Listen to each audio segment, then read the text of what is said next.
The day federal agents walked into Holden and Cross, Gerald Voss believed he was safe. His lawyer had called him that morning. 2 words. They don't have enough. So when the agent stepped off the elevator, Gerald straightened his tie, nodded at the receptionist, and even offered the lead agent a cup of coffee, like a man with absolutely nothing to hide. Until that agent set a folder on his desk and opened it. On the first page was a signature he thought no one would ever find. My signature. Gerald stared at it for a long moment. Then he looked up, and for the first time in 3 years, I watched real fear cross his face. But to understand that moment, you need to go back 3 years to the day Gerald made sure I could never walk into that building again. He thought removing me from the audit team meant removing the only person who could ever expose him. He was wrong. My name is Rachel Monroe. This is how a man tried to destroy my career to protect his crimes, and how I made sure he paid for every dollar he stole. I grew up watching my father run a small hardware store in Ohio, and every night at the kitchen table, he'd balance the books by hand. He used to say, "Numbers don't lie, Rachel, people do. Your job is to know the difference." I didn't understand it then. I understood it completely by the time I was 26. I studied accounting because I loved the certainty of it, the idea that somewhere, buried in a spreadsheet, the truth was always sitting quietly, waiting for someone patient enough to find it. My mentor in grad school, Professor Alvarez, used to say forensic accountants weren't bean counters. We were translators. We turned silence into evidence. By the time I joined Holden and Cross Financial Group in Chicago, I had that same hunger my father had at his kitchen table. 4 years in, I made it onto the internal audit team, the small group trusted to review every major transaction moving through the firm. It put me in rooms with senior leadership, including the CFO, Gerald Voss. Gerald was 52, silver-haired, tailored suits, a handshake that lingered just a second too long so you'd remember it. Everyone respected him. I did too. At first, IT started with a pattern I almost missed. Quarterly vendor payments to a company called Briarwood Logistics Consulting. The invoices were vague strategic advisory services, no deliverables listed. The amounts didn't match any actual work I could trace, and every single payment had been personally approved by Gerald. I did what I was trained to do. I filed a quiet, internal flag through the proper channel, a report to the audit committee. I didn't know it yet, but Gerald was smarter than I gave him credit for. He didn't panic. He prepared. Gerald didn't just push me out. He built a case against me first, the same way I'd been trained to build cases against fraud, methodically, quietly, so that by the time anyone noticed, it already looked true. Over 2 weeks, small things started appearing in my file. A handful of audit discrepancies, traced back to my login credentials, discrepancies I never made. An anonymous HR complaint claiming I'd made a colleague uncomfortable. I'd flagged unusual file access from my workstation on a night I wasn't even in the building. I didn't understand it at the time. I just felt the walls tightening. When I was finally called into Gerald's office, he didn't yell. He smiled, that thin, practiced smile, and told me my instincts were good, but my judgment needed seasoning. He said the audit team needed someone more experienced with vendor relationships, compliance training, effective immediately. It wasn't a demotion. It was an execution, dressed in corporate language. Within a week, whispers followed me around the office that I was difficult, unstable, that there'd been an incident nobody would name out loud. I later learned the anonymous complaint had come from an email account created 2 days before my meeting with Gerald and deleted 3 days after. I sat in my car in the parking garage that night and let myself cry for the first time in years. Not because I was weak, because I finally understood the report I'd filed hadn't vanished into some system. It had gone straight to Gerald, and somebody with power had helped him bury it. There was one person who didn't believe the whispers. Daniel Reed worked 2 desks down from me in audit, quiet and easy to overlook. The kind of person who remembers a coffee order after one mention. The week I was reassigned, Daniel found me in the stairwell. He didn't say much. He just said, "I've read your work for 2 years. This isn't you." Then he asked me to send him anything I still had, dates, invoice numbers, anything, just in case. I thought he meant well and would forget about it within a month. I was wrong, but I wouldn't find out how wrong until much later. I could have taken the quiet severance, signed the generic reference letter, and disappeared. That's what Gerald expected. Instead, I went home and wrote down everything I remembered, every invoice number, every date, every dollar figure. My system access was gone, but 4 years of memory doesn't disappear with a badge. Then I got a job at a small forensic accounting firm downtown, doing unglamorous regulatory casework. Not because it was glamorous, because it kept me inside rooms where fraud got investigated, and I intended to be ready the moment Halden and Cross's name crossed my desk. I waited 14 months. One afternoon, my supervisor dropped a routine case file on my desk, a state regulatory review of several mid-sized investment firms. I opened it, flipping through the client list out of habit. Halden and Cross Financial Group. I froze. My hands actually went still on the keyboard. The case hadn't been assigned to me. It wasn't even my department's file. I walked straight into my supervisor's office and said, "I know this company." He looked up. "How well? I used to work there." I was pushed out for flagging exactly the kind of thing this review is looking for. He was quiet for a moment, then slid the file toward me. "Then you're the only person in this building who'll know where to look this time." I had subpoena power through the state regulator, and no CFO standing between me and the truth. Discovery 1. The registered address for Briarwood Logistics Consulting was an empty executive suite in a Delaware office park. No employees, no phone line, just a mailbox. Discovery 2. The registered agent who'd set up Briarwood had also incorporated 11 other shell companies over 6 years, all with the same vague consulting language in their filings. Discovery 3.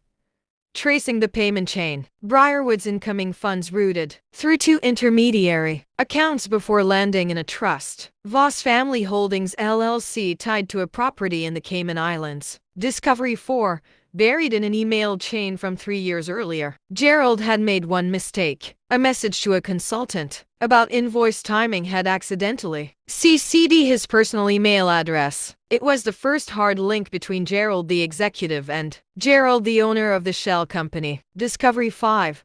Login records showed Gerald personally accessing the Briarwood vendor portal from his own office computer, using his own corporate credentials at hours when his calendar claimed he was in board meetings. Nearly $2.8 million, moved over 5 years. One fake invoice at a time. I thought Gerald had done this alone. I was wrong. Cross-referencing the original audit committee minutes from 3 years earlier, the ones from when I'd first filed my report, I found something that stopped me cold. The report hadn't just been ignored. It had been formally reviewed and dismissed in a closed session by the committee's senior chair, a man named Arthur Pell. Pell had signed off on insufficient evidence less than 48 hours after I filed it, and buried in Voss Family Holdings trust documents was a second beneficiary listed under a blind trust. It traced back to Pell's wife. Gerald hadn't been protecting himself alone. He'd been protecting a partnership. The very system I'd trusted to catch fraud, the audit committee, had been compromised from inside by the one person whose job was to listen when someone like me spoke up.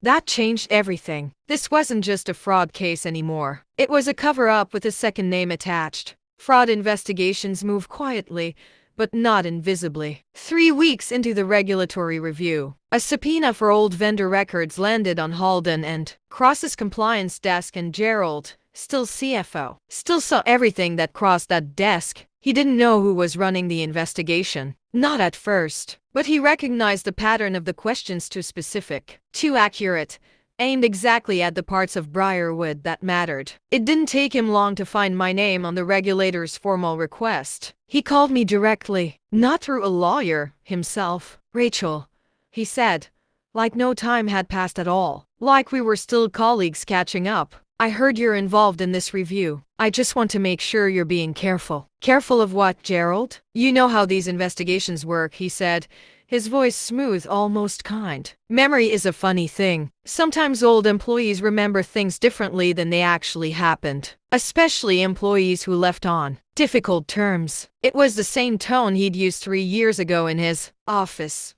Calm, reasonable, a threat wrapped in concern. I let the silence sit for a second before I answered. 3 years ago you had the power to fire me," I said. "This time you don't." He didn't say anything else. He just hung up, I told myself the call didn't rattle me. That was a lie. That night, alone with the case file spread across my kitchen table, the old fear crept back in. The same fear from the parking garage 3 years earlier. What if I'd missed something? What if one document was misdated? One inference too far? And Gerald's lawyers tore it apart in front of a judge. He'd already destroyed one career with a single meeting and a few quiet phone calls. What if I handed him the ammunition to do it again to me, or to Daniel, or to anyone else who'd ever trusted me with the truth? I didn't sleep much that night. Instead, I went through every discovery again, line by line, the way my father used to. Recheck the store's books even when the totals already matched. Not because I doubted the math, because certainty isn't something you feel once. It's something you rebuild every time fear tries to talk you out of it. By morning, I had my answer. I wasn't asking anyone to believe me anymore. I was asking them to read the evidence. Belief was never the point. The paper trail was. 2 days before I filed my final report, Daniel Reed asked to meet me outside the office. He handed me a flash drive. I kept copies, he said, of everything you sent me, and some things I found on my own after you left. I didn't know what I'd ever do with it. I just knew someone should. On that drive was an internal email I'd never had access to from Arthur Pell to Gerald. Sent the same week my original report was dismissed. That read simply, handled. She won't be a problem. Daniel had quietly archived it 3 years earlier, certain that someday it would matter. It was the final piece. Proof the cover-up wasn't circumstantial. It was intentional, coordinated, and it had both their names on it. I didn't leak anything to the press. I didn't send an anonymous tip. I walked the case through the front door, a formal report under my real name, my real credentials, filed with the state regulator and forwarded to federal authorities once the interstate wire transfers made it a criminal matter. For a while, nothing happened. Gerald's lawyers pushed back hard, arguing the evidence was circumstantial, that a former disgruntled employee's testimony couldn't be trusted. For a few tense weeks, it looked like it might actually work. Gerald started showing up to the office again like a man who'd already won. His lawyer told him exactly that. They don't have enough. He believed it. Right up until the morning the elevator doors opened, and federal agents walked onto the audit floor, which brings us back to where this story began. Gerald, calm behind his desk, coffee offered, tie straightened, right up until an agent placed that folder in front of him and opened it to the first page. My signature on the report that ended everything he'd built to protect himself. Both Gerald Voss and Arthur Pell were indicted wire fraud, embezzlement, falsifying financial records, and in Pell's case, obstruction tied to the audit committee cover-up. Halden and Cross settled with the SEC and issued a statement about strengthening internal controls. The exact controls I'd tried to strengthen 3 years earlier, before they had me removed for trying. Gerald took a plea deal, restitution, a lengthy federal sentence, and the end of the life he'd built on money that was never his. Months later, I was asked to walk the new compliance team through what had happened. As a case study for strengthening internal review, it meant going back into the Halden and Cross building onto the same audit floor where Gerald once told me my judgment needed seasoning. A former colleague, someone who'd stayed through all of it, found me by the old audit room and asked quietly, "Did it feel good, seeing him arrested?" I thought about it for a moment. Honestly, no, I said. What felt good was knowing he could never do it to someone else. Gerald thought removing me from the audit team meant removing the only person who could ever expose him. He never realized he had only removed me from the room.